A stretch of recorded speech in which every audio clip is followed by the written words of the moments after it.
হ্যাঁ আমি একটা অপরাধী। আর ও কার লোক? আরে সরা ভাই, এটা শুটিং হচ্ছে। হা করে দাঁড়িয়ে আছে।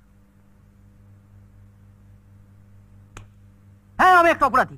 আর আরে লাইটটা অফ করো, পুরো কনসেন্ট্রেশনটা চলে যাচ্ছে। Change the light, change that light, makeup. He needs concentration. চুল ঠিক করা ছেড়ে দিয়ে অ্যাক্টিং করো, অ্যাক্টিং। হ্যাঁ অমিক, silence.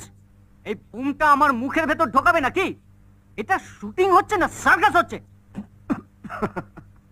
Who the hell is laughing here? কে হাসলো? এই, তুই হাসলি? তুই হাসছিলিস? হ্যাঁ স্যার, সরি। সরি, হাসছিলিস কেন? মানে আপনি ওকে এত ভালো করে বুঝিয়ে দিচ্ছেন, আমরা বুঝতে পারছি, কিন্তু ও বুঝতে পারছে না, তাই। তুই বুঝে গেছিস?